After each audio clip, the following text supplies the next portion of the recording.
ಓಂ ಶಾಂತಿ. ನಾವೆಲ್ಲ ಆತ್ಮರು ಭ್ರೂ ಮಧ್ಯದಲ್ಲಿ ಸ್ಮೃತಿ ಸ್ವರೂಪರಾಗುತ್ತಾ ನಾವೆಲ್ಲ ಆತ್ಮರ ತಂದೆ ಪರಂಪಿತ ಅತಿ ಪ್ರೀತಿಯ ಶಿವಬಾಬರವರನ್ನು ಆಹ್ವಾನಿಸುತ್ತಾ ಪ್ರಜಾಪಿತ ಬ್ರಹ್ಮ ಬಾಬರವರನ್ನು ಸೂಕ್ಷ್ಮವಾಗಿ ಆಹ್ವಾನಿಸುತ್ತಾ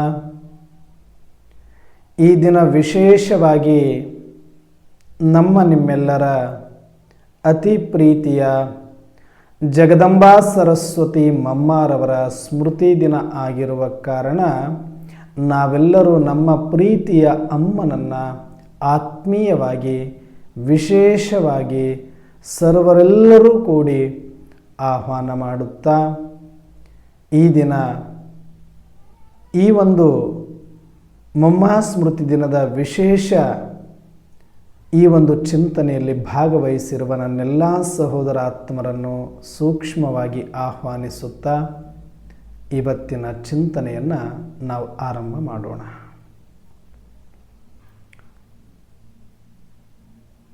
ಪ್ರತಿದಿನವೂ ಕೂಡ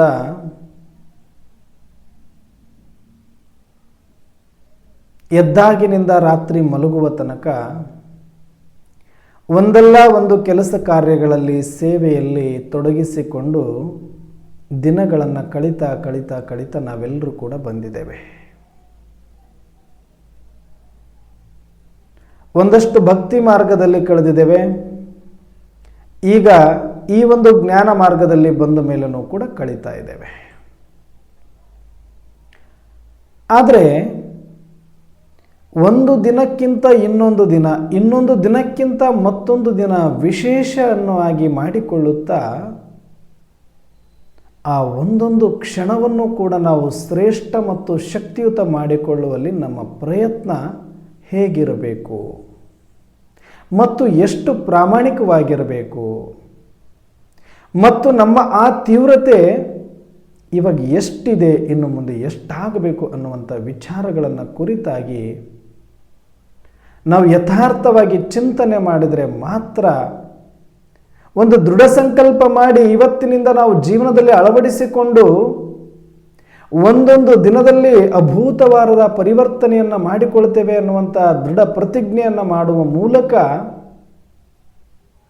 ಬರುವ ವರುಷದ ಸ್ಮೃತಿ ದಿನದ ಒಳಗಾಗಿ ನಾನು ಸಂಪನ್ನನಾಗ್ತೇನೆ, ಸಂಪೂರ್ಣನಾಗ್ತೇನೆ, ಅಶರೀರಿ ಆಗ್ತೇನೆ, ಮಮ್ಮ ಸಮಾನ ಆಗ್ತೇನೆ ಅನ್ನುವಂತಹ ವಾಗ್ದಾನವನ್ನು ಯಾವಾಗ ನಾವು ಮಮ್ಮರವರಿಗೆ ಕೊಡ್ತೇವೆ ಆಗ ಮಾತ್ರ ನಿಜವಾದ ಸ್ಮೃತಿ ದಿನವನ್ನು ಆಚರಿಸಿದಂತಾಗುತ್ತೆ ಮತ್ತು ಅದು ಮಮ್ಮರವರಿಗೂ ಕೂಡ ತಲುಪುತ್ತೆ. ಹಾಗಾದರೆ ಯಾವ ರೀತಿಯ ಒಂದು ಚಿಂತನೆಯನ್ನು ಮಾಡಿ ನಾವು ಒಂದು ದೃಢ ಸಂಕಲ್ಪವನ್ನು ಮಾಡಬೇಕು? ನಾವು ಮಮ್ಮಾರವರ ವಿಶೇಷತೆಗಳನ್ನು ನೋಡ್ತಾ ಹೋದರೆ ಬೇಕಾದಷ್ಟಿದೆ. ಮಮ್ಮಾರವರ ಹೆಜ್ಜೆಯಲ್ಲೂ ಕೂಡ ಒಂದೊಂದು ಇತಿಹಾಸವನ್ನು ಬಿಟ್ಟು ಹೋಗಿದ್ದಾರೆ. ಪ್ರತಿಯೊಂದು ಹೆಜ್ಜೆಯಲ್ಲೂ ಕೂಡ ನಮಗೆ ಒಂದು ಪ್ರೇರಣೆಯನ್ನು, ಒಂದು ಸ್ಫೂರ್ತಿಯನ್ನು ಕೊಟ್ಟು ಹೋಗಿದ್ದಾರೆ. ಆದರೆ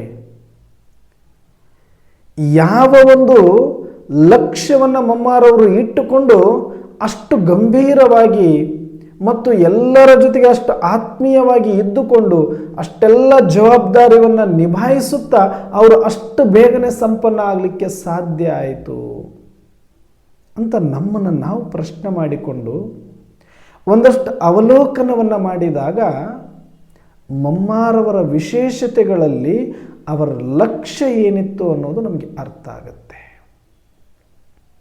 ಹಾಗಾಗಿ ಇವತ್ತು ಮಮ್ಮಾರವರ ಒಂದು ಮಹಾವಾಕ್ಯವನ್ನು ತೆಗೆದುಕೊಳ್ಳುವ ಮುಖೇನ ಆ ಒಂದು ಚಿಂತನೆಯಲ್ಲಿ ನಾವು ಹೋಗಿ ಮಮ್ಮಾಸಮನ ಆಗುವಂಥ ದೃಢ ಪ್ರತಿಜ್ಞೆಯನ್ನು ಇವತ್ತು ನಾವೆಲ್ಲರೂ ಕೂಡ ಮಾಡಲೇಬೇಕಾಗಿರುವಂಥದ್ದು. ಹಾಗಾದರೆ ಮಮ್ಮಾರವರ ಒಂದು ಮಹಾವಾಕ್ಯ ಯಾವುದರ ಕುರಿತಾಗಿ ನಾವು ಇವತ್ತು ಚಿಂತನೆ ಮಾಡುವ ಅನಿವಾರ್ಯತೆ ಇದೆ? ಯಾವುದು ಅಂದರೆ ಮಮ್ಮಾರವರು ಘಡಿ ಹೇಳ್ತಾ ಇದ್ರು. ಯಾವಾಗ ಅಂತಂದರೆ ಹರ್ ಗಡಿ ಅಂತಿಮ ಗಡಿ ಎನ್ನುವ ಮಹಾವಾಕ್ಯವನ್ನು ಪ್ರತಿಕ್ಷಣ ಹೇಳ್ತಾ ಇದ್ರು. ಇದು ಬೇರೆಯವರಿಗೆ ಹೇಳ್ತಾ ಇರಲಿಲ್ಲ, ತನ್ನ ಒಳಗಡೆ ಇರುವ ತಾನಗೆ ತಾವೇ ಹೇಳಿಕೊಳ್ಳುವಂಥದ್ದಿದು. ಮಮ್ಮಾರವರು ತಾನು ಯಾರು ಅನ್ನುವ ಸತ್ಯ ತಿಳಿದಾದ ಮೇಲೆ ಯಾವುದು ನಾನಲ್ಲದ ಈ ಒಂದು ಪಾತ್ರಕ್ಕಾಗಿ ಏನು ಬಡದಾಟವನ್ನು ಮಾಡಲೇಬೇಕಾದಂಥ ಅನಿವಾರ್ಯತದ ಬಂಧನದಲ್ಲಿ ನಾವಿದ್ದೀವಿ, ಡ್ರಾಮಾದ ಬಂಧನದಲ್ಲಿ. ತಾನು ಒಂದು ಪಾತ್ರವಾಗಿ ತನ್ನ ಆತ್ಮಕ್ಕೆ ತಾನೇ ಹೇಳ್ತಾ ಇದ್ರು, ಹರ್ ಗಡಿ ಅಂತಿಮ ಗಡಿ, ಹರ್ ಗಡಿ ಅಂತಿಮ ಗಡಿ. ಯಾವುದಕ್ಕೆ ಅಂತಿಮ?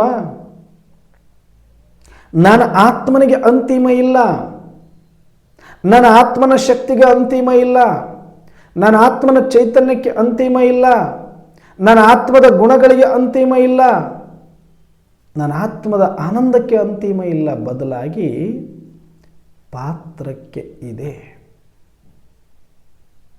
ಪ್ರಕೃತಿಗೆ ಇದೆ, ಸಮಯಕ್ಕೆ ಇದೆ. ಅಂದರೆ ಏನು ಈ ಸಮಯ ನಡೀತಾ ಇದೆ, ಈ ಕಲಿಯುಗ ಇದೆ, ಈ ತಮೋಪ್ರಧಾನ ಪಾತ್ರ ಇದೆ, ಇದು ಮುಗಿಯುವುದರ ಕಡೆಗೆ ಒಂದೊಂದು ಹೆಜ್ಜೆಯನ್ನು ಇಡ್ತಾ ಬಂದು ಇವತ್ತು ಎಷ್ಟು ತುಟ್ಟ ತುದಿಯಲ್ಲಿ ನಿಂತಿದೆ, ಎಷ್ಟು ಹತ್ತಿರದಲ್ಲಿ ನಿಂತಿದೆ ಅಂದರೆ ಅಂತಿಮ ಕ್ಷಣಕ್ಕೆ ಒಂದೇ ಕ್ಷಣ ಬಾಕಿ ಇರುವಂಥ ರೀತಿಯಲ್ಲಿ ಇವತ್ತು ನಾವೆಲ್ಲರೂ ಬಂದು ನಿಂತುಕೊಂಡಿದ್ದೇವೆ. ನೋಡಲಿಕ್ಕೆ ನಮಗೆ ಒಂದಷ್ಟು ವರ್ಷಗಳು, ಒಂದಷ್ಟು ದಿನಗಳು, ಒಂದಷ್ಟು ತಾಸುಗಳು ಕಾಣಿಸಬಹುದು ಬಿಟ್ಟರೆ, ಆದರೆ ಇವತ್ತು ನಾವು ನಡೆದು ಬಂದಿರುವ ದಾರಿ 5,000 ವರ್ಷಗಳ ಹೆಜ್ಜೆಯನ್ನು ನೋಡ್ತಾ ಬಂದಾಗ ಈಗ ಉಳಿದಿರುವುದು ಎಷ್ಟು ಹೆಜ್ಜೆ ಅಂದರೆ ಕೇವಲ ಒಂದು ಹೆಜ್ಜೆಯ ದೂರದಲ್ಲಿ ನಾವಿದ್ದೇವೆ ನಮ್ಮ ಅಂತಿಮ ಪಾತ್ರಕ್ಕೆ. ಈ ಒಂದು ಕಲ್ಪದ ಅಂತಿಮ ಪಾತ್ರವನ್ನು ಸಂಪನ್ನ ಮಾಡಲಿಕ್ಕೆ ಎಷ್ಟು ಹೆಜ್ಜೆಯ ದೂರದಲ್ಲಿದ್ದೇವೆ ಅಂದರೆ ಒಂದು ಹೆಜ್ಜೆಯ ದೂರದಲ್ಲಿ, ಒಂದು ಕ್ಷಣದ ದೂರದಲ್ಲಿ ನಾವಿದ್ದೇವೆ ಅನ್ನುವಂಥ ಲಕ್ಷ್ಯ ಅವರಿಗಿರೋದ್ರಿಂದ, ಆ ಕ್ಲಾರಿಟಿ ಅವರಿಗಿರೋದ್ರಿಂದ ಪ್ರತಿ ಕ್ಷಣ ಎಷ್ಟು ಎಚ್ಚರವಾಗಿರ್ತಿದ್ರು ಮಮ್ಮಾರವರು. ಒಂದು ಕ್ಷಣವೂ ಕೂಡ ವ್ಯರ್ಥವನ್ನು ಮಾಡ್ತಾ ಇರಲಿಲ್ಲ ಮಮ್ಮಾರವರು. ಹಾಗಾದರೆ ಆ ಲಕ್ಷ್ಯವನ್ನು ಇಟ್ಟುಕೊಂಡು ಅದಕ್ಕೆ ತಕ್ಕಂತೆ ತಮ್ಮ ತೀವ್ರ ಪುರುಷಾರ್ಥದ ಸ್ಪೀಡನ್ನು ಹೆಚ್ಚು ಮಾಡಿಕೊಂಡು ಇರುವಂಥ ಪ್ರತಿಕ್ಷಣವನ್ನು ಸಫಲ ಮಾಡಿಕೊಂಡು ಸೇವೆಯೂ ಮಾಡಿ ಪಾತ್ರವನ್ನೂ ಮಾಡಿ ಅಷ್ಟು ಬೇಗ ಬಾಪು ಸಮಾನಾದರು ಅಂತಂದರೆ ಅದಕ್ಕೆ ಅವರಿಟ್ಟುಕೊಂಡಿರುವ ಲಕ್ಷ್ಯ, ಅವರ ತೀವ್ರ ಪುರುಷಾರ್ಥವೇ ಕಾರಣ ಆಗಿತ್ತು. ಹಾಗಾಗಿ ನಾವೆಲ್ಲರೂ ಕೂಡ ಎಟ್ಲೀಸ್ಟ್ ಮಮ್ಮಾರವರು ಇಷ್ಟು ವರ್ಷಗಳಿಂದ ಹೇಳಿದ ಮಹಾವಾಕ್ಯವನ್ನು ಬರೀ ಹೇಳ್ತಾನೆ ಬಂದಿದ್ದೀವಿ ಹೊರತಾಗಿ, ಆದರೆ ನಾವು ಎಷ್ಟು ಅದನ್ನು ಜೀವನದಲ್ಲಿ ಅಳವಡಿಸಿಕೊಳ್ತಾ ಇದ್ದೀವಿ, ಎಷ್ಟು ನಮ್ಮ ತಪಸ್ಸಿನಲ್ಲಿ ತೀವ್ರತೆ ಇದೆ, ಎಷ್ಟು ಅಶರೀರಿ ಆಗಲಿಕ್ಕೆ ಸಮಯ ಕೊಡ್ತಾ ಇದ್ದೀನಿ, ಎಷ್ಟು ನನ್ನ ಆತ್ಮವನ್ನು ಜಾಗೃತಿ ಮಾಡಿಕೊಂಡಿದ್ದೀನಿ, ಎಷ್ಟು ಸೋಲ್ ಕಾನ್ಸಿಯಸ್ಸಲ್ಲಿ ನನ್ನ ಬದುಕ್ತಾ ಇದ್ದೀನಿ. ನನ್ನ ಆಚಾರ, ನನ್ನ ವಿಚಾರ, ನನ್ನ ನಡೆ, ನನ್ನ ನುಡಿ, ನನ್ನ ದೃಷ್ಟಿ ಪ್ರತಿಯೊಂದು ಆತ್ಮ ಆತ್ಮ ಆತ್ಮ ಆತ್ಮ ಆತ್ಮ ಅಂತ ನನಗೆ ಯಾವಾಗ ಸ್ವರೂಪ ಸಿಕ್ಕಿದೆ ಅದನ್ನು ತಿಳಿದುಕೊಂಡಿದ್ದೀನಿ, ಅದನ್ನು ಅನುಭವ ಮಾಡಬೇಕು ಅನ್ನುವಂಥ ತುಡಿತದಿಂದ ಎಷ್ಟು ಹೊತ್ತು ನಾನು ಆ ಸ್ಮರಣೆಯಲ್ಲಿ ಇರ್ತಾ ಇದ್ದೀನಿ, ಎಷ್ಟು ಹೊತ್ತು ಆ ಸ್ಮೃತಿಯಲ್ಲಿ ಇರ್ತಾ ಇದ್ದೀನಿ. ತಯಾರಿ ಅಂದರೆ ಬೇರೆ ಏನೂ ಇಲ್ಲ. ಅಂತಿಮ ಕ್ಷಣ ಅಂತ ಮಮ್ಮಾರವ್ರು ಇಟ್ಕೊಂಡಿದ್ದಾರೆ ಅಂದರೆ ಅಂತಿಮ ತಯಾರಿನೇ ಮಾಡಬೇಕು. ಅಂತಿಮ ತಯಾರಿ ಯಾವುದು ಅಂದರೆ ಈ ಒಂದು ಪಾತ್ರ ಶಾಶ್ವತವಾಗಿ ಇಲ್ಲ, ಇದು ಇನ್ನೇನಿದ್ರು ಯಾವ ಕ್ಷಣದಲ್ಲಿ ಬೇಕಾದರೂ ಬಿದ್ದು ಹೋಗುವ ಮನೆ ಇದು. ಇದರ ಆಟ ಎಲ್ಲ ಮುಗಿಯುವ ಕೊನೆ ಪೇಜಿನ ಕೊನೆ ಡೈಲಾಗಲ್ಲಿ ಬಂದು ನಿಂತುಕೊಂಡಿದೆ. ನನ್ನ ಲಕ್ಷ್ಯ ಏನಿದ್ರು ನಾನು ಜಾಗೃತಗೊಂಡು ನನ್ನ ತಂದೆ ನೆನಪಿನಲ್ಲಿದ್ದು ನನ್ನ ಮನೆಗೆ ಹೋಗೋದಷ್ಟೇ ಇನ್ನು ನನ್ನ ಕೆಲಸ. ಅದು ಒಂದೇ ಒಂದು ಸೀನ್ ಬಾಕಿ ಇದೆ. ಇನ್ನು ಎಲ್ಲ ಎಪಿಸೋಡ್ಗಳು, ಎಲ್ಲ ಸೀನ್ಗಳನ್ನು ಸಕ್ಸಸ್ಫುಲ್ಲಾಗಿ ನಾನು ಕಂಪ್ಲೀಟ್ ಮಾಡಿದ್ದೇನೆ. ಅಳ್ತಾ ಅಲ್ಲ, ಬೇಜಾರಿಂದ ಅಲ್ಲ, ಇಲ್ಲಿ ತನಕ ಗೊತ್ತಿಲ್ಲದೆ ಗೋಳಾಡಿರ್ಬೋದು, ಇಲ್ಲಿ ತನಕ ಗೊತ್ತಿಲ್ಲದೆ ನಾನು ಪಾಪಿ, ನಾನು ಕರ್ಮಿ, ನಾನು ನೀಚ, ನಾನು ಏನು ಬೇಕಾದರೂ ಅಂದ್ಕೊಂಡು ಗೋಳಾಡಿಕೊಂಡು ಒದ್ದಾಡಿಕೊಂಡು ಕೈಕಾಲು ಹಿಡ್ಕೊಂಡು ನರಳಾಡಿದ್ವಿ, ತೊಳಲಾಡಿದ್ವಿ. ಅದು ಬೇರೆ ಕತೆ, ಅದು ಭಕ್ತಿ ಮಾರ್ಗ, ಜ್ಞಾನದ ಮಾರ್ಗದಲ್ಲಿ ಇದ್ದಾಗ. ಆದರೆ ಯಾವಾಗ ನಾವು ಜ್ಞಾನ ಮಾರ್ಗಕ್ಕೆ ಬಂದು ನಾನೊಂದು ಅವಿನಾಶಿ ಜ್ಯೋತಿ ಅಂತ ಗೊತ್ತಾಯಿತು, ಪರಮಾತ್ಮನ ಸಂತಾನ ಅಂತ ಗೊತ್ತಾಯಿತು, ಪರಮಧಾಮ ನಿವಾಸಿ ಅಂತ ಗೊತ್ತಾಯಿತು, ನಾನು ಬಂದಿರೋದು ಪಾತ್ರ ಮಾಡಲಿಕ್ಕೆ ಅಂತ ಗೊತ್ತಾಯಿತು ಅಂದಾಗ ಇವಾಗ ನಾವು ಕಾಲ ರೈಸ್ ಮಾಡಿಕೊಂಡು ಹೇಳೋ ಟೈಮ್ ಬಂದಿದೆ. I am A successful actor, I am best performer. ನನ್ನ ಇಡೀ ಕಲ್ಪದುದ್ದಕ್ಕೂ ಕೂಡ ತಂದೆಯ ಸಪೋರ್ಟ್ ಇಲ್ಲದೇನೆ, ನನಗೆ ಯಾರೊಬ್ಬರ ಸಹಯೋಗ ಇಲ್ಲದೇನೆ ನನ್ನ ಪಾತ್ರವನ್ನು ನಾನು ಅಚ್ಚುಕಟ್ಟಾಗಿ ನಿಭಾಯಿಸಿದ್ದೀನಿ ಅನ್ನುವಂಥ ತೃಪ್ತಿ ಪ್ರತಿಯೊಂದು ಆತ್ಮರಿಗೂ ಇರಬೇಕು. ಇದೆಲ್ಲ ಕೋ ಆಕ್ಟರ್ಸ್ ಸಹಯೋಗ ಅಂತಂದ್ರೆ ನನ್ನ ಪಾತ್ರವನ್ನು ಇನ್ಯಾರು ಮಾಡಲಿಕ್ಕೆ ಸಾಧ್ಯ ಇಲ್ಲ, ನನ್ನ ಡೈಲಾಗನ್ನು ಬೇರೆ ಯಾರು ಹೇಳಿಕೊಡ್ಲಿಕ್ಕೆ ಸಾಧ್ಯ ಇಲ್ಲ, ಅದನ್ನು ನಾನೇ ನಿಭಾಯಿಸಬೇಕು. ನನ್ನ ಅಭಿನಯವನ್ನು ಕೂಡ ಇಲ್ಲಿ ಯಾರು ನನಗೆ ಕಲಿಸಿಕೊಡೋರಿಲ್ಲ. ಹಾಗಿದ್ದ ಮೇಲೆ ಯಾರ ಸಪೋರ್ಟ್ ಕೂಡ ನಾನು ತಗೊಂಡಿಲ್ಲ ನನ್ನ ಪಾತ್ರ ಮಾಡಲಿಕ್ಕೆ. ಹಾಗಿದ್ರೆ ಮತ್ತೆ ಸಂಬಂಧಗಳಿದೆ ಅನ್ನೋರೆ, ಶರೀರ ಇದೆ, ಹಾಗಾದ್ರೆ ಈ ಪ್ರಕೃತಿ ಇದೆ, ಇದರ ಸಪೋರ್ಟ್ ತಗೊಂಡಲ್ವ ನಾವು ಮಾಡಿದ್ದು ಅಂದ್ರೆ ಇಲ್ಲ. ಇದು ಜಸ್ಟ್ ಅದರ ಪಾತ್ರವನ್ನು ಅದು ಮಾಡ್ತಾ ಇದೆ ಅಷ್ಟೇ. ಪ್ರಕೃತಿಗೂ ಅದರ ಪಾತ್ರ ಇದೆ, ಸಂಬಂಧಗಳಿಗೂ ಅದರ ಪಾತ್ರ ಇದೆ, ಶರೀರಕ್ಕೂ ಅದರ ಪಾತ್ರ ಇದೆ. ಅವರವರ ಪಾತ್ರವನ್ನು ಅವರವರು ಮಾಡಿದಾರಷ್ಟೇ. ಆದರೆ ಅಷ್ಟೇ ಚೆನ್ನಾಗಿ ನಾನು ನನ್ನ ಪಾತ್ರವನ್ನು ನಿಭಾಯಿಸಿದ್ದೇನೆ. ಇದೇ ಶರೀರ ನಾನು ಆಯ್ಕೆ ಮಾಡಿಕೊಂಡಿದ್ದಲ್ಲ, ನನಗೆ ಸಹಯೋಗ ಕೊಡುವಂತ ನಾನು ಕೇಳಿಕೊಂಡಿದ್ದಲ್ಲ. ಇದರ ಪಾತ್ರ ಇತ್ತು, ಇದು ಅಭಿನಯ ಮಾಡಬೇಕಾಗಿತ್ತು, ಈ ವೇಷ ತಯಾರಾಗಿತ್ತು, ಇದರೊಳಗಡೆ ನನಗೆ ಹೋಗು ಅಂತ ಹೇಳಿದ್ರು, ನಾನು ಇದರೊಳಗಡೆ ಬಂದೆ ಅಷ್ಟೆ. ಡ್ರಾಮಾ ಅನುಸಾರ, ನಿಯಮಾನುಸಾರ, ಸಮಯ ಅನುಸಾರ ನನ್ನ ಆತ್ಮ ಪಾತ್ರದ ಸಂಸ್ಕಾರದೊಂದಿಗೆ ನಾನು ಈ ಶರೀರದೊಳಗಡೆ ಬಂದು ನಾನು ಆ್ಯಕ್ಟಿಂಗ್ ಮಾಡಿದ್ದೀನಿ. ಸ್ಕ್ರಿಪ್ಟಲ್ಲಿ ಏನಿತ್ತೋ ಅದನ್ನು ಅಕ್ಯುರೇಟ್ ಆಗಿ ನಾವೆಲ್ಲ ಆತ್ಮರು ಕೂಡ ಅಭಿನಯ ಮಾಡ್ತಾ ಮಾಡ್ತಾ ಬಂದಿದ್ದೇವೆ.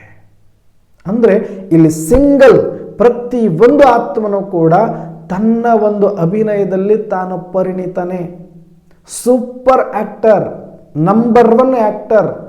ಯಾರೊಬ್ಬರೂ ಕೂಡ ಇಲ್ಲಿ ಆ್ಯಕ್ಟಿಂಗಲ್ಲಿ ಫೇಲ್ ಆಗಿಲ್ಲ,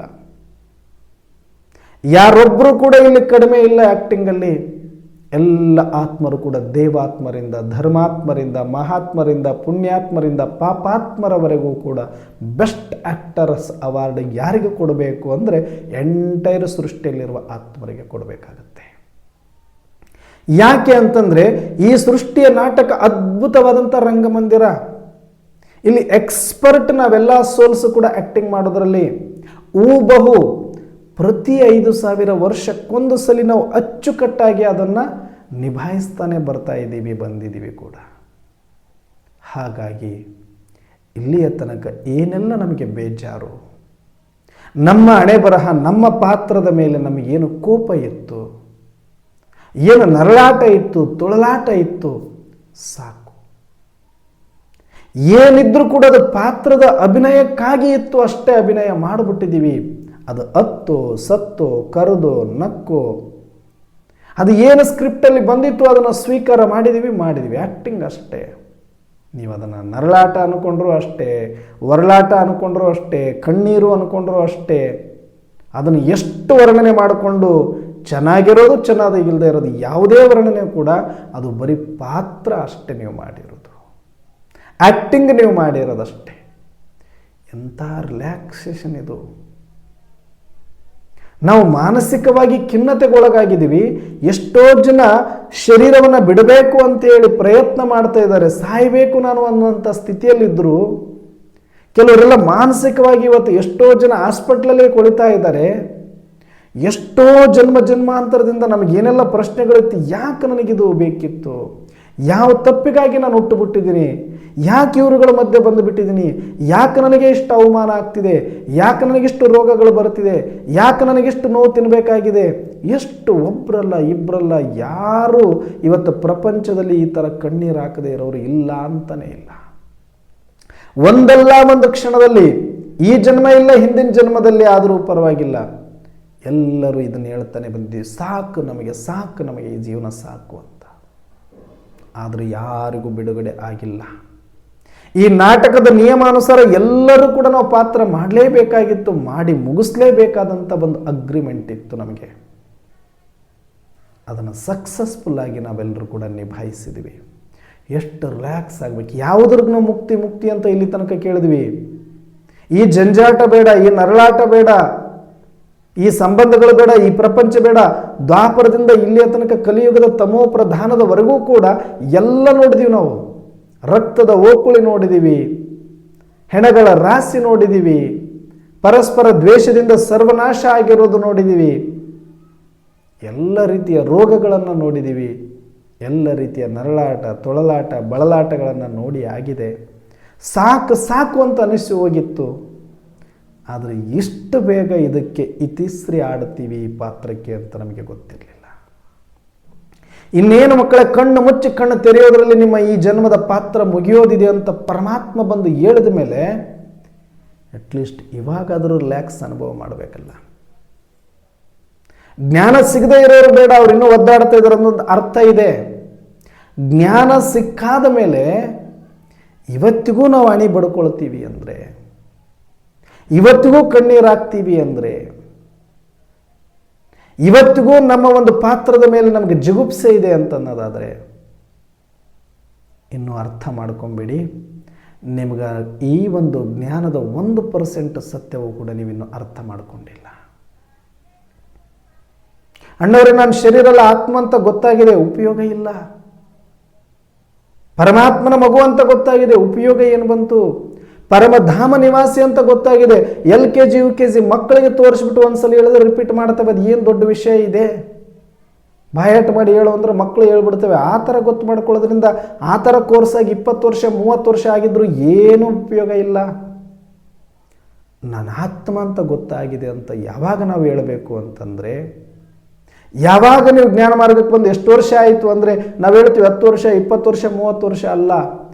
ಯಾವಾಗ ನಿಮಗೆ ನೀನು ಆತ್ಮ ಅಂತ ರಿಯಲೈಸ್ ಆಯಿತು, ರಿಯಲೈಸ್ ಆದಮೇಲೆ ಆ ಸ್ವರೂಪದಲ್ಲಿ ಬಂದು ಆತ್ಮದ ಗುಣ, ಆತ್ಮದ ವಿಶೇಷತೆಗಳನ್ನು ಅನುಭವ ಮಾಡ್ತಾ ಮಾಡ್ತಾ ಮಾಡ್ತಾ ಲೈಟ್ ಆಗಿರಬೇಕು.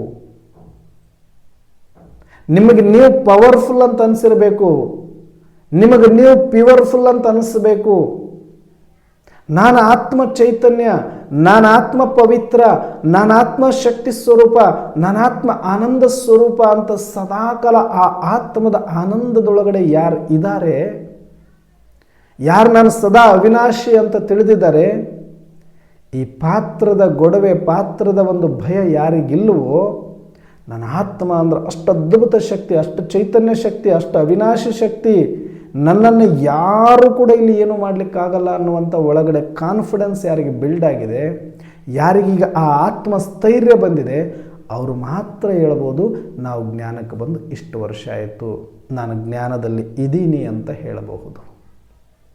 ಇಲ್ಲ ಅಂದರೆ ಬರೀ ಕೋರ್ಸ್ ತೊಗೊಂಡಿದ್ದೀವಿ, ನಾನು ಆತ್ಮ ಆತ್ಮ ಅಂತ ಹೇಳ್ಕೊಳ್ತಾನೆ ಇದ್ದೀವಿ, ಆದರೆ ಪಾತ್ರದ ಒಂದೊಂದು ಹೆಜ್ಜೆಯಲ್ಲೂ ಕೂಡ ನಾವು ಒದ್ದಾಡ್ತಾ ಇದ್ದೀವಿ, ಅದನ್ನು ಎದುರಿಸ್ತಾ ಏಕೆ ಹಗಲು ರಾತ್ರಿ ನಿದ್ದೆ ಇಲ್ಲ, ಹಗಲು ರಾತ್ರಿ ಭಯ, ಹಗಲು ರಾತ್ರಿ ಚಿಂತೆ, ಹಗಲು ರಾತ್ರಿ ದುಃಖ, ಅಲ್ಲಿ ಹೋದರೆ ಸಮಾಧಾನ, ಇಲ್ಲಿ ಹೋದರೆ ಸಮಾಧಾನ ಅಂತ ಇನ್ನೂ ಅಲೆದಾಡ್ತಾ ಇದ್ದೀರಿ ಅಂದರೆ ತಿಳ್ಕೊಳ್ಳಿ, ಇನ್ನೂ ನೀವು ಜ್ಞಾನ ಮಾರ್ಗಕ್ಕೆ ಬಂದಿಲ್ಲ. ಬರೀ ಕೋರ್ಸ್ ತೊಗೊಂಡಿದ್ರಿ ಅಷ್ಟೇ, ಅದರ ಅನುಭವ ನೀವು ಇನ್ನೂ 1% ಮಾಡಿಲ್ಲ.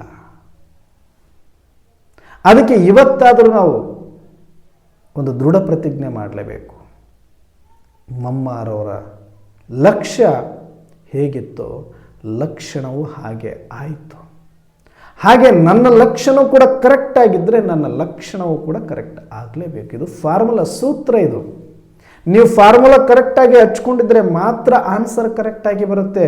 ಫಾರ್ಮುಲಾದಲ್ಲಿ ಸ್ವಲ್ಪ ದೋಷ ಇದ್ದರೂ ಕೂಡ ನೀವು ಎಷ್ಟು ವರ್ಷ ಪ್ರಾಕ್ಟೀಸ್ ಮಾಡಿದರೂ ಕೂಡ ಉತ್ತರ ಸರಿಯಾಗಿ ಬರೋದಿಲ್ಲ. ಹಾಗಂತ ನಿಮ್ಮ ಪರಿಶ್ರಮ ಸರಿನಾ ಅಂದರೆ ವ್ಯರ್ಥನೇ ಅದು. ಆದರೆ ಫಾರ್ಮುಲಾ ಸರಿ ಹಚ್ಕೊಂಡು ಒಂದು ಕ್ಷಣದಲ್ಲಿ ಲೆಕ್ಕ ಬಂತು ಅಂದರೆ ಅಷ್ಟು ವರ್ಷ ಮಾಡಬೇಕಂತೇನಿಲ್ಲ, ಅದನ್ನು ಕರೆಕ್ಟಾಗಿ ಒಂದೇ ದಿನದಲ್ಲಿ ಮಾಡ್ಬೋದು. ಹಾಗಾಗಿ ಇಷ್ಟು ವರ್ಷಗಳು ನಾವು ಪ್ರಯತ್ನ ಮಾಡಿದರೂ ಕೂಡ ಅವೆಲ್ಲ ತಪ್ಪಾಗಿದೆ ಅಂತ ನಿಮಗನಿಸಿದ್ರೆ, ನನಗಿನ್ನೂ ಆತ್ಮದ ಅನುಭೂತಿ ಆಗ್ತಾ ಇಲ್ಲ, ನನಗೆ ಡಿಟ್ಯಾಚ್ ಅಂತ ಅನ್ನಿಸ್ತಾ ಇಲ್ಲ, ಅಶರೀರಿ ಅನ್ನಿಸ್ತಾ ಇಲ್ಲ, ನಿರ್ಭಯ ಅನ್ನಿಸ್ತಾ ಇಲ್ಲ, ನಿರ್ದೋಷ ಅನ್ನಿಸ್ತಾ ಇಲ್ಲ ಅಂತಂದರೆ ತಿಳ್ಕೊಳ್ಳಿ, ಎಲ್ಲೋ ಒಂದು ಕಡೆ ನಿಮ್ಮ ಫಾರ್ಮುಲಾ ತಪ್ಪಾಗಿದೆ. ಲಕ್ಷ್ಯ ಇಟ್ಕೊಳ್ಳುವಲ್ಲಿ ತಪ್ಪಿದ್ದೀವಿ, ಅಥವಾ ಸರಿಯಾಗಿ ಅರ್ಥ ಮಾಡಿಕೊಳ್ಳುವಲ್ಲಿ ತಪ್ಪಿದ್ದೀವಿ. ಇವತ್ತು ಲಕ್ಷಣೂ ಫಿಕ್ಸ್ ಮಾಡೋಣ, ನೆಕ್ಸ್ಟ್ ಸ್ಮೃತಿ ದಿನದೊಳಗಡೆ ಲಕ್ಷಣವನ್ನು ತೋರಿಸೋಣ. ಇದೇ ನಮಗೆ ಚಾಲೆಂಜ್, ನನಗೆ ನಾನು ಹಾಕಿಕೊಳ್ಳೋ ಚಾಲೆಂಜ್. ಆ ಚಾಲೆಂಜ್ ಈ ಚಾಲೆಂಜ್ ಮಾಡ್ತಿದ್ದಾರಲ್ಲ ಲೌಕಿಕದಲ್ಲಿ, ಫಿಟ್ನೆಸ್ಗೋಸ್ಕರ ಚಾಲೆಂಜ್ ಮಾಡ್ತಾರೆ, ಎಕ್ಸರ್ಸೈಸ್ದು ಚಾಲೆಂಜ್ ಮಾಡ್ತಾರೆ, ಮೆಡಿಟೇಷನ್ ಚಾಲೆಂಜ್ ಮಾಡ್ತಾರೆ, ಫುಡ್ ಡಯಟ್ ಚಾಲೆಂಜ್ ಮಾಡ್ತಾರೆ ಹೊರಗಡೆ ಲೌಕಿಕದಲ್ಲಿ. ಯಾಕಂದರೆ ಪಾಪ ಅವ್ರಿಗೆ ಅಷ್ಟೇ ಗೊತ್ತು, ಶಾರೀರಿಕ ಆರೋಗ್ಯ ಮಾನಸಿಕ ಆರೋಗ್ಯ ಅಷ್ಟು ಬಿಟ್ಟರೆ ಇನ್ನೇನು ಗೊತ್ತಿಲ್ಲ ಪ್ರಪಂಚದವರಿಗೆ. ನಾನು ಇವತ್ತು ಚಾಲೆಂಜ್ ಮಾಡ್ಕೊಂಡು, ಇದು ದೊಡ್ಡ ಬಿಗ್ಗೆಸ್ಟ್ ಚಾಲೆಂಜ್ ಅನ್ಕೊಳ್ಳೋಣ, 1 ವರ್ಷದಲ್ಲಿ ನಾನು ಸಂಪನ್ನ ಆಗಬೇಕು, ಸಂಪೂರ್ಣ ಆಗಬೇಕು, ಅಶರೀರಿ ಆಗಬೇಕು, ಅಂತಿಮ ಸ್ವರೂಪವನ್ನು ಪ್ರತ್ಯಕ್ಷ ಮಾಡಿಕೊಳ್ಬೇಕು, ನಾನು ಸಾಕ್ಷಾತ್ಕಾರ ಮಾಡಿಕೊಳ್ಬೇಕು. ಎಲ್ಲಿಯ ತನಕ ನಾವು ಒಂದು ಗೆರೆ ಎಳೆದು, ಎಲ್ಲಿಯ ತನಕ ಒಂದು ಅಖಾಡ ರೆಡಿ ಮಾಡಿಕೊಂಡು ಗುರಿಯನ್ನು ಇಟ್ಟುಕೊಂಡು ನಾವು ಪ್ರಯತ್ನವನ್ನು ಆರಂಭ ಮಾಡೋದಿಲ್ವೋ, ನಾವು ಲಕ್ಷ್ಯವನ್ನು ಇವತ್ತೇ ಮುಟ್ತೀವಿ ಅಂತ ಹೇಳೋಕ್ಕಾಗೋದಿಲ್ಲ. ಅದು ಜೀವನ ಆದರೂ ಅಷ್ಟೇ, ಪುರುಷಾರ್ಥ ಆದರೂ ಅಷ್ಟೇ. ಅದಕ್ಕೆ ಇವತ್ತು ನಾವು ಒಂದು ಬೌಂಡ್ರಿಯನ್ನು ಹಾಕ್ಕೊಂಡು 1 ವರ್ಷ ಪಾತ್ರ ಇದ್ದರೆ, ಇಲ್ಲ ಅಂದರೆ ಇನ್ನೂ ಸ್ಪೀಡ್ ಮಾಡ್ಕೊಳ್ಬೇಕು. ನಿಮಗೇನಾದರೂ ಇಲ್ಲ ಅನಿಸಿದರೆ ಯಾರಿಗೆ ಗೊತ್ತು.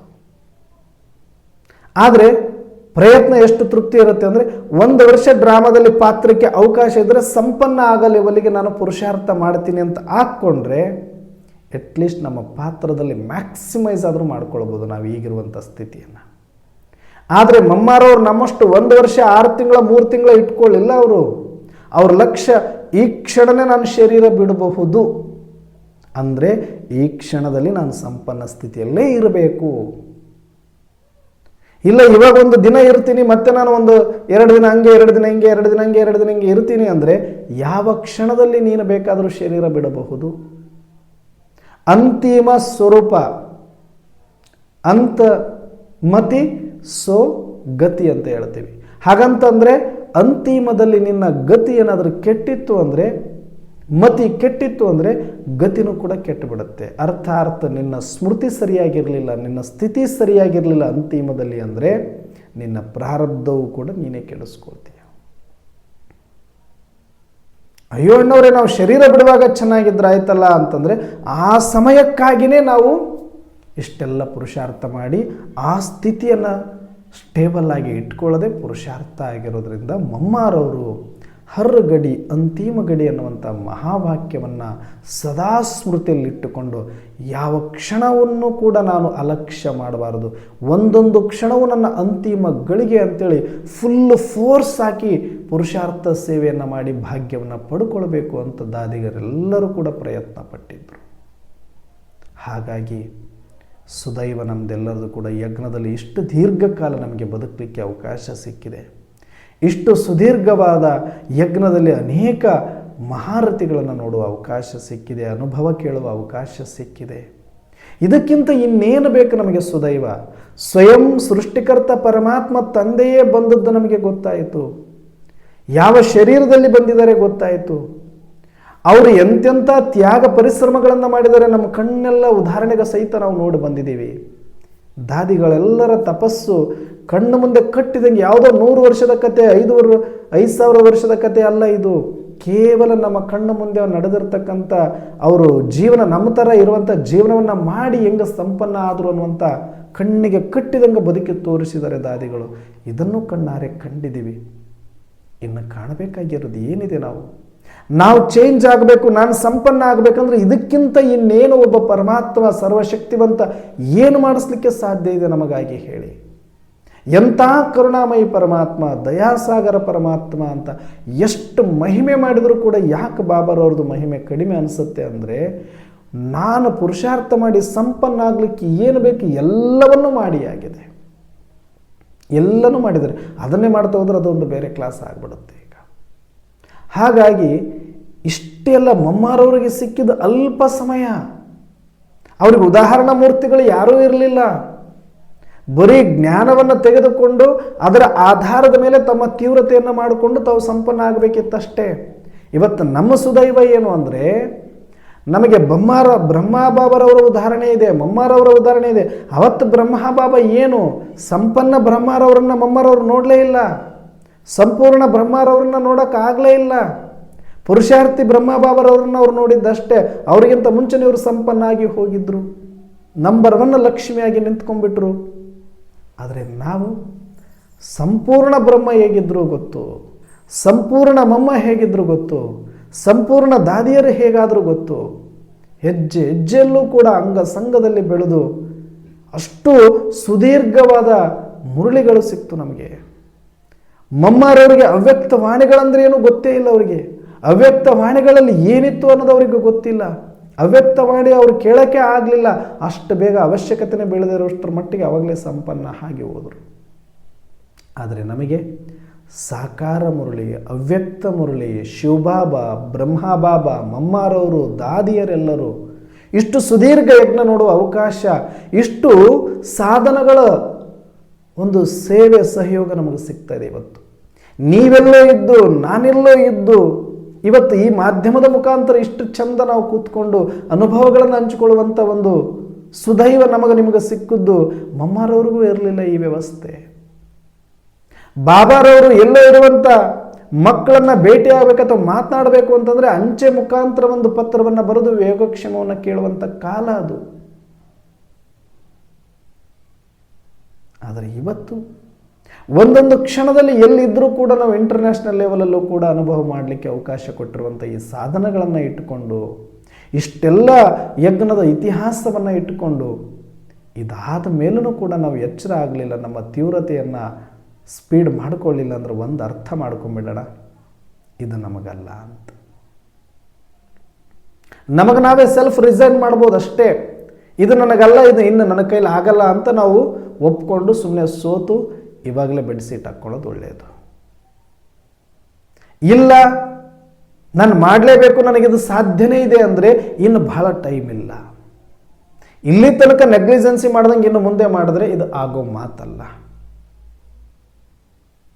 ಇನ್ನು ಒಂದೊಂದು ಕ್ಷಣ ಮಮ್ಮಾರವ್ರು ಅವತ್ತು ಹೇಳಿದ್ರು, ಅವ್ರಿಗೆ ಅದು ಏನೂ ಇರಲಿಲ್ಲ ಅವತ್ತು.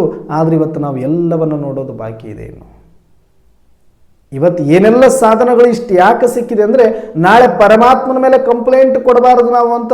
ನಾವೆಷ್ಟು ಬುದ್ಧಿವಂತರು ಅಂದರೆ ಎಲ್ಲ ಮಾಡಿದ ಮೇಲೂ ಒಂದು ಎಲ್ಲರ ಕೂದಲೆಷ್ಟು ತಪ್ಪಿದ್ರೆ ಹಿಡ್ಕೊಂಡು ಮತ್ತೆ ಅವ್ರ ಮೇಲೆ ಆರೋಪ ಮಾಡಿ ನಾವು ನುಣುಚ್ಕೊಳ್ಳುವಂಥವ್ರು. ಆರೋಪ ಮಾಡೋದ್ರಲ್ಲಿ ನಿಪುಣರು, ತಪ್ಪಿಸ್ಕೊಳ್ಳೋದ್ರಲ್ಲಿ ನಿಪುಣರು, ಕಾರಣ ಹೇಳೋದ್ರಲ್ಲಿ ನಿಪುಣರು, ನೆಪ ಹೇಳೋದ್ರಲ್ಲಿ ನಿಪುಣರು. ನಮಗೊಂದು ಚೂರು ಅವಕಾಶ ಸಿಗಬಾರ್ದು ನೆಪ ಕೊಡಲಿಕ್ಕೆ, ಭಗವಂತನ ಮೇಲೆ ಬೆರಳು ತೋರಿಸೋದಕ್ಕೆ ಅನ್ನೋದಕ್ಕೇ ಪ್ರಕೃತಿ ಇನ್ನೂ ತಾಳ್ಮೆ ವಹಿಸ್ಕೊಂಡು ಸಹಿಸ್ಕೊಂಡಿದೆ. ವಿಜ್ಞಾನ ಇಷ್ಟೆಲ್ಲ ಸಾಧನಗಳನ್ನು ನಮಗೆ ಒದಗಿಸಿಕೊಟ್ಟಿದೆ. ಇನ್ನು ಯಾವ ನೆಪ ಹೇಳೋದಕ್ಕೂ ನಿಮ್ಮ ಹತ್ರ ಕಾರಣ ಇರೋದಿಲ್ಲ. ಬಾಬಾ ನಮಗೆ ಸೆಂಟ್ರ್ ದೂರ ಇತ್ತು, ಹೇಳಂಗಿಲ್ಲ. ಇನ್ಮೇಲೆ ಬಾಬಾ ನೀವು ಹೋಗಿ ರಾಜಸ್ಥಾನದೊಳಗೆ ಕೂತ್ಕೊಂಡ್ಬಿಟ್ರಿ, ಹೇಳುವಂಗಿಲ್ಲ. ಬಾಬಾ ನಮಗೆ ಮುರಳಿ ಸಿಕ್ಕಿಲ್ಲ, ಹೇಳುವಂಗಿಲ್ಲ. ನೀವು A to Z ನಿಮಗೆ ಅವೈಲೇಬಲ್ ಇದೆ. ಇವತ್ತು ಒಂದು ಬಟನ್ ಒತ್ತಿದ್ರೆ ಸಾಕು, ಮೌಂಟ್ ಅಬುದಿಂದ ಲೈವ್ ಕ್ಲಾಸ್ಗಳು ಕೇಳ್ತೀವಿ ನಾವು. ಇವತ್ತು ದಾದಿಯರ ಅನುಭವ ಕೇಳ್ಬೋದು, ಮಮ್ಮಾರವರ ವಾಣಿಗಳು ಕೇಳ್ಬೋದು, ಬ್ರಹ್ಮಾರವರ ವಾಣಿ ಕೇಳ್ಬೋದು, ಸಾಕಾರ ವಾಣಿ ಕೇಳ್ಬೋದು, ಅವ್ಯಕ್ತ ವಾಣಿ ಕೇಳ್ಬೋದು.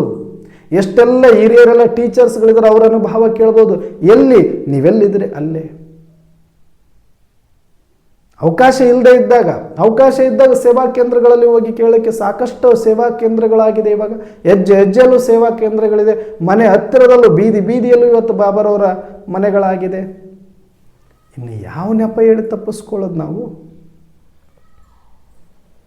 ಭಸ್ಮಾಸುರ, ಯಾರು ಭಸ್ಮಾಸುರ ಅಂದ್ರೆ ನಾವೇ ಆಗ್ಬಿಡ್ಬೋದು. ನಮ್ಮ ತಲೆ ಮೇಲೆ ನಾವೇ ಕೈ ಇಟ್ಕೊಂಡು ನಾವೇ ಭಸ್ಮ ಆದರು ಅಂತ ಹೇಳಿದ್ರಲ್ಲ, ಅದು ನಮ್ಮ ಕಥೆನೇ ಆಗಿಬಿಡಬಹುದು. ಯಾವಾಗ ಅಂತಂದರೆ, ಯಾವಾಗ ನಾವು ಪುರುಷಾರ್ಥವನ್ನು ಮಾಡದೆ ಅಂತಿಮ ಕ್ಷಣದಲ್ಲಿ ಏನಾದರೂ ಒಂದು ನೆಪ ಹೇಳಿಕೊಂಡು ನಾವು ಜಾರಿಕೊಳ್ಳುವ ಪ್ರಯತ್ನ ಮಾಡಿದರೆ ನನ್ನ ಅದೃಷ್ಟಕ್ಕೆ ನಾನೇ ಕಲ್ಲು ಹಾಕಿಕೊಂಡಂಗೆ.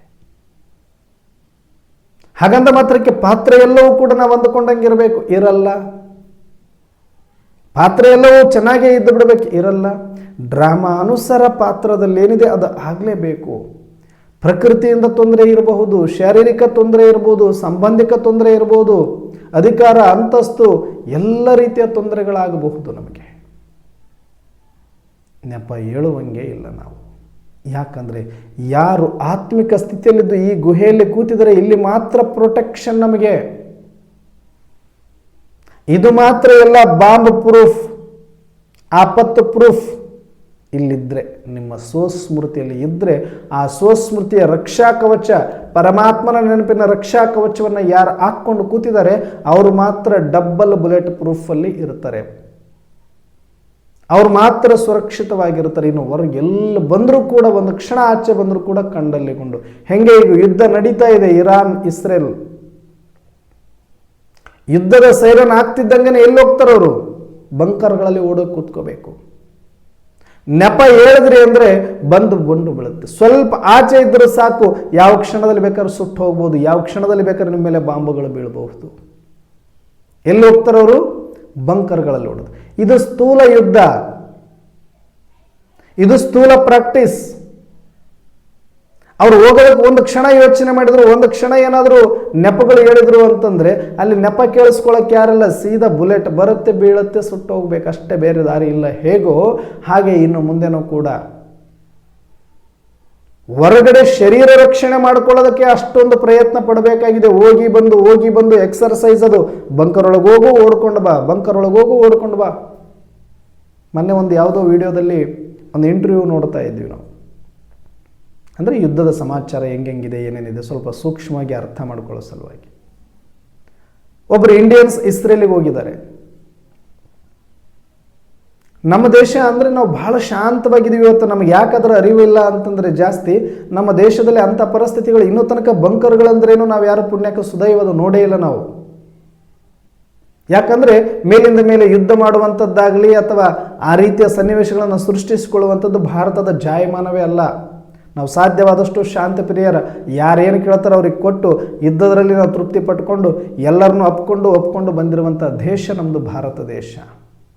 ಆದರೆ ಬೇರೆ ದೇಶಗಳಿಗೆ ಅದು ಅನಿವಾರ್ಯನೇ ಆಗಿದೆ. ಯಾಕಂದ್ರೆ ಅವರಿಗೆ ಸಂಸ್ಕಾರ ಗೊತ್ತಿಲ್ಲ, ಸಂಸ್ಕೃತಿ ಗೊತ್ತಿಲ್ಲ, ಶಾಂತಿ ಗೊತ್ತಿಲ್ಲ. ಬದುಕು ಅಷ್ಟೇ. ನಾನು ಬದುಕಬೇಕು, ನನ್ನ ತಂಟೆಗೆ ಬಂದರೆ ನೀನು ಹೊಡೆದಾಕ್ಬೇಕು, ಇಷ್ಟೇ ಗೊತ್ತಿರೋದು ಜಗತ್ತಿಗೆ. ಹಾಗಾಗಿ ಬೇರೆ ಎಲ್ಲ ದೇಶಗಳಲ್ಲಿ ಇವತ್ತಿಂದಲ್ಲ ಯಾವತ್ತಿಂದನೋ ಬಂಕರ್ಗಳು ಸ್ಥಾಪನೆ ಮಾಡ್ಕೊಂಡು ಕೂತಿದ್ದಾರೆ ಅವರು. ಅವ್ರಿಗೆ ಕೇಳ್ತಾ ಇದ್ರು ಇಂಟರ್ವ್ಯೂದಲ್ಲಿ, ಇಂಡಿಯನ್ಸ್ ಅಲ್ಲಿ ಹೋಗಿ ಅಲ್ಲಿ ಯಾವಾಗ ಯುದ್ಧ ಆರಂಭ ಆಯಿತು, ಸ್ವಲ್ಪ ಸಿಚುವೇಶನ್ ಭೀಕರಾಯಿತು, ನಮ್ಮ ಭಾರತದವರು ಅವ್ರನ್ನ ಕರ್ಕೊಂಡು ಬಂದು ಸೇಫಾಗಿ ಲ್ಯಾಂಡ್ ಮಾಡಿಸಿದ್ರು. ನಮ್ಮ ಕರ್ನಾಟಕದವರು ಕೆಲವರು ಇದ್ರು ಅದರಲ್ಲಿ. ಅವ್ರು ಹೇಳ್ತಾ ಇದ್ರು, ನಿಮಗೇನು ಅನ್ನಿಸ್ತು ಯುದ್ಧ ನಡೆದ ಸಮಯದಲ್ಲಿ? ನಿಮ್ಮ ಪರಿಸ್ಥಿತಿ ಹೆಂಗಿತ್ತು, ಅಲ್ಲಿ ಇಸ್ರೇಲಿಗರ ಪರಿಸ್ಥಿತಿ ಹೆಂಗಿತ್ತು, ನಿಮ್ಮ ಮನಸ್ಥಿತಿ ಹೆಂಗಿತ್ತು?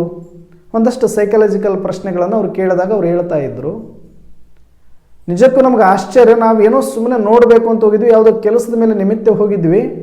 ಇದ್ದಕ್ಕಿದ್ದಂಗೆ ಇದು ಯುದ್ಧದ ಅನೌನ್ಸ್ಮೆಂಟ್ ಆಗಿ ಈ ಥರ ಎಲ್ಲ ನಡೀತಾ ಇತ್ತು. ಸ್ವಲ್ಪ ನಮಗೂ ಕೂಡ ಬೇರೆ ದಾರಿ ಇರಲಿಲ್ಲ. ನಮಗೆ ಬಂಕರ್ ಅಂದ್ರೆ ಏನೂ ಗೊತ್ತಿಲ್ಲ, ಅದರೊಳಗಡೆ ಹೆಂಗೆ ಹೋಗಬೇಕು ಗೊತ್ತಿಲ್ಲ. ತುಂಬ ನಮಗೊಂಥರ ಏನೋ ಇನ್ನೇನು ಸಾವಿಗೆ ಒಂದೇ ಹೆಜ್ಜೆಯಲ್ಲಿ ದೂರದಲ್ಲಿ ಇದ್ದೀವೇನೋ ಅನ್ನೋಷ್ಟರ ಮಟ್ಟಿಗೆ ನಮಗೆ ಭಯಾನಕ ಒಳಗಡೆ ಮಾನಸಿಕ ತುಮಲಗಳು ಸ್ಟಾರ್ಟ್ ಆಗಿಬಿಡ್ತು. ಏರುಪೇರುಗಳಿತ್ತು. ಸುಮ್ಮನೆ ಎಲ್ಲರೂ ಹೋದಂಗೆ ನಾವು ಬಂಕರ್ ಒಳಗೆ ಹೋಗೋದು ಮತ್ತೆ ಬರೋದು. ಆದರೆ ಹೊರಗಡೆ ಬಂದ ಮೇಲೆ ನನಗೆ ಅದರಿಂದ ನಾನು ಹೊರಗೆ ಬರ್ತಾ ಇರಲಿಲ್ಲ. ಬಂಕರಿಂದೇನೋ ಹೊರಗೆ ಬರ್ತಾ ಇದೆ, ಆದರೆ ಆ ಮೂಡಿಂದನೇ ಹೊರಗೆ ಬರೋಕ್ಕಾಗ್ತಿರಲಿಲ್ಲ. ನಮ್ಗೆ 2-3 ದಿನ ಬೇಕಾಗ್ತದೆ, ಆದರೆ 2-3 ದಿನ ಗ್ಯಾಪೇ ಇಲ್ಲ ಅಲ್ಲಿ. ಹಿಂಗೆ ಹೋಗಬೇಕು, ಮತ್ತೆ ಒಂದು ತಾಸು ಇರಬೇಕು, ಮತ್ತೆ ಸೈರನಾದರೂ ಹೊರಗೆ ಬರಬೇಕು, ಮತ್ತೆ ಹಿಂಗೆ. ಆದರೆ ಇಸ್ರೇಲಿಗರು ಹಂಗಿರಲಿಲ್ಲ. ಅವರು ಭಯ ಪಡ್ತಿದ್ರು, ನಿಜ ಏನಾಗುತ್ತೋ ಹೆಂಗಾಗುತ್ತೋ ನಮ್ಮ ಭವಿಷ್ಯ ಅಂತ. ಬಟ್ ಸೈರನ್ ಆದ ತಕ್ಷಣ ಟಕ್ ಅಂತ ಹೋಗಿರ್ತಿದ್ರು. 1 ಗಂಟೆ 2 ಗಂಟೆ ಯುದ್ಧದ ಟೈಮ್ ಎಲ್ಲ ಮುಗೀತು, ವಾಪಸ್ ಬಂದರು ಅಂದರೆ ಹಬ್ಬ ಬಂದರೆ ಅವರು ಭಯ ಇರ್ತಿತ್ತು. ಎಷ್ಟೊತ್ತು ಹೊರಗೆ ಬಂದು 2 ನಿಮಿಷ ಆದಮೇಲೆ ಮತ್ತೆ ಯಾಸ್ ಇಟ್ ಈಸ್ ಬಡ್ದಾಟ, ಯಾಸ್ ಇಸ್ ಲೈಫ್ ಸ್ಟೈಲು. ಅಡುಗೆ ಮಾಡ್ಕೊ, ಊಟ ಮಾಡ್ಕೊ, ಇದು ಮಾಡು, ಅದು ಮಾಡು, ಟಿ ವಿ ನೋಡು. ನಾವು ಹೆಂಗೆ ಆರಾಮಾಗಿ ಬೆಡ್ರೂಮಿಗೆ ಹೋಗಿ ಬೆಡ್ಶೀಟ್ ಹಾಕೊಂಡು ಮಕ್ಕಳೋದು ಈಸಿನೋ ಹಾಗೆ ಅವ್ರು ಟಕ್ ಅಂತ ಸೈರನ್ ಬಂತ ಎಲ್ಲ ಇದಕ್ಕಿದ್ದಂಗೆ ಬಿಡು, ನೀಟಾಗಿ ಮತ್ತೆ ಬಂಕರ್ ಒಳಗೆ ಹೋಗು, ಮತ್ತೆ ಬಂದುಬಿಡು. ಒಂಥರ ಗೆಸ್ಟ್ ಹೌಸ್ ಥರ ಮಾಡ್ಕೊಂಡ್ಬಿಟ್ಟಿದ್ದಾರೆ ಅವರು. ಹೋಗೋದು ಬರೋದು ರೂಢಿನೇ ಇದೆ ಅವರಿಗೆ, ಅದು ಅಭ್ಯಾಸ ಆಗೋಗ್ಬಿಟ್ಟಿದೆ ಅವರಿಗೆ, ಒಗ್ಗಿಬಿಟ್ಟಿದ್ದಾರೆ ಅದಕ್ಕೆ ಅವರು. 2 ನಿಮಿಷದಲ್ಲಿ ಅವ್ರು ಏನಾಗ್ಬಿಡ್ತಿದ್ರು, ಆ ಮೂಡಿಂದ ಹೊರಗೆ ಬಂದು ಮತ್ತೆ ರಿಯಲ್ ಲೈಫಲ್ಲಿ ಬಂದುಬಿಡ್ತಾ ಇದ್ರು. ಆದರೆ ನಮಗಾಗಲಿಲ್ಲ ಅಂತ ಹೇಳಿದ್ರೆ ಯಾಕೆ? ಅಭ್ಯಾಸದ ಕೊರತೆ. ಭವಿಷ್ಯದ ನಮ್ಗೆ ಅಭ್ಯಾಸ ಆಗೋದು ಬೇಡ, ಯಾಕಂದರೆ ನಮ್ಮ ಮೇಲೆ ಬಾಂಬ್ ದಾಳಿಗಳು ಆಗೋದಿಲ್ಲ, ಅದರ ಅವಶ್ಯಕತೆಯೂ ಬೀಳಲಿಕ್ಕಿಲ್ಲ ಭವಿಷ್ಯ. ಆದರೆ ವಿನಾಶ ಅಂತೂ ಆಗಲೇಬೇಕಲ್ಲ. ಅದಾದರೂ ಬಾಂಬ್ ಬಿದ್ದರೆ ಉಸಿರುಗಟ್ಟಿ ಒಂದೇ ಸಲಕ್ಕೆ ಲಕ್ಷಾಂತರ ಸತ್ತೋಗ್ತಾರೆ. ಇದು ನಮ್ಮದು ಹಂಗಲ್ಲ, ಅವ್ರಿಗಿಂತ ವಿಕರಾಳ ರೂಪದಲ್ಲಿ ನಮ್ಮದಿದೆ ಮಾರಿ ಹಬ್ಬ. ಅಲ್ಲಿ ಹೆಂಗೆ ಬಂಕರ್ಗಳಲ್ಲಿ ಹೋಗಿ ಬಂದು ಪ್ರಾಕ್ಟೀಸ್ ಮಾಡಿ ಒಂದು ಸ್ಟೇಟಸ್ ಆಫ್ ಮೈಂಡ್ ಇಟ್ಕೊಂಡಿದ್ದಾರೋ, ಹಾಗೆ ಈಗ ನಾವು ಕೂಡ ಬಾಬರವರು ಎಕ್ಸರ್ಸೈಸ್ ಏನು ಮಾಡಿ ಅಂತಿದ್ದಾರೆ ಅಂದರೆ, ಅಂಡರ್ ಗ್ರೌಂಡಲ್ಲಿ ಹೋಗಿ ಮಕ್ಕಳೇ, ಗುಹೆಯಲ್ಲಿ ಕೂತ್ಕೊಳ್ಳಿ, ಸ್ಮೃತಿ ಸ್ವರೂಪರಾಗಿ ಸ್ವಮಾನದಲ್ಲಿ ಬನ್ನಿ, ಸ್ವಸ್ಥಿತಿಯಲ್ಲಿ ಬನ್ನಿ, ಇದು ಅಭ್ಯಾಸ ಮಾಡ್ಕೊಳ್ಳಿ.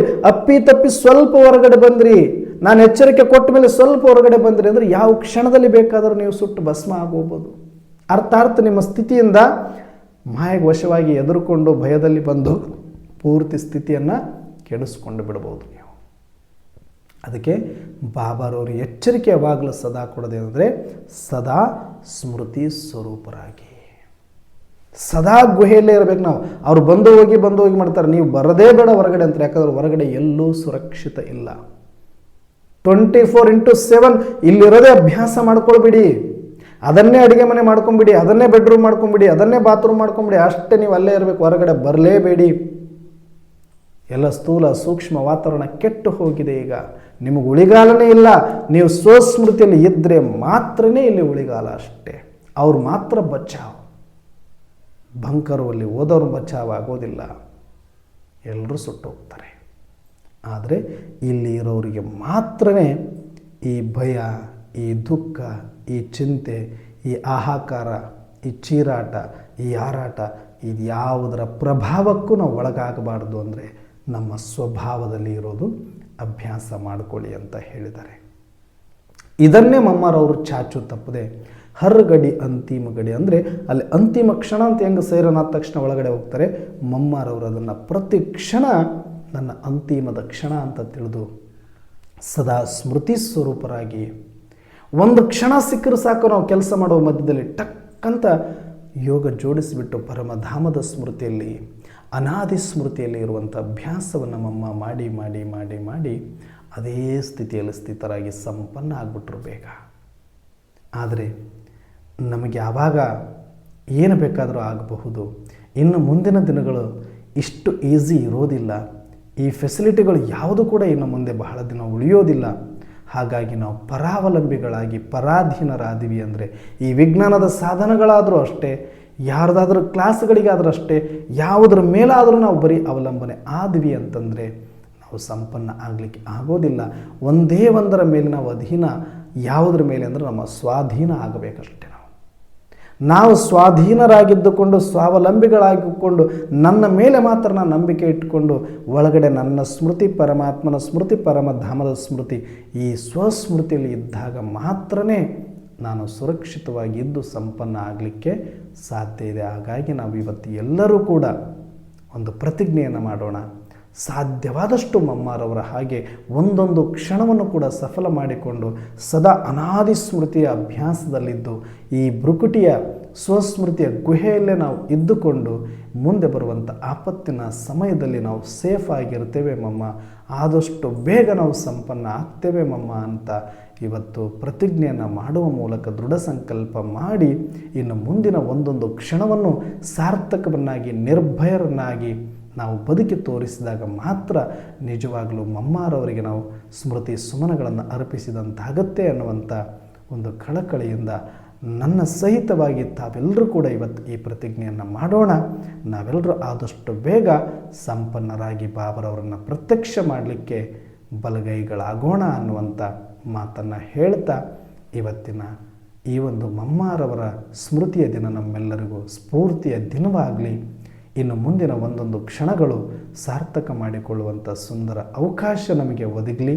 ಇದಕ್ಕೆ ಬಾಬಾರವರ ಮತ್ತು ಮಮ್ಮಾರವರ ಮತ್ತು ಶಿವಬಾಬರವರ ಸಹಯೋಗ ಮತ್ತು ಆಶೀರ್ವಾದ ಕೃಪೆ ನಮ್ಮೆಲ್ಲರ ಮೇಲೆ ಸದಾಕಾಲ ಇದ್ದು ನಮಗೊಂದು ರಕ್ಷಾ ಕವಚವಾಗಿ ಈ ಮುಂದೆ ಬರುವಂಥ ಆಪತ್ತಿನ ಸಮಯದಲ್ಲಿ ನಾವೆಲ್ಲರೂ ಕೂಡ ಒಂದು ಸುರಕ್ಷಿತವಾಗಿರಲಿಕ್ಕೆ ಅವರೆಲ್ಲರೂ ನಮಗೆ ರಕ್ಷಾ ಕವಚವಾಗಿದ್ದಾರೆ. ಇನ್ನು ನಾವು ಅದನ್ನು ಸರಿಯಾಗಿ ಬಳಸಿಕೊಂಡು ನಾವೆಲ್ಲರೂ ಕೂಡ ಸಂಪನ್ನರಾಗೋಣ ಅನ್ನುವಂಥ ಮಾತನ್ನು ತಿಳಿಸ್ತಾ ಇವತ್ತಿನ ಚಿಂತನೆಯನ್ನು ಮುಕ್ತಾಯ ಮಾಡೋಣ. ಎಲ್ಲರಿಗೂ ಓಂ ಶಾಂತಿ.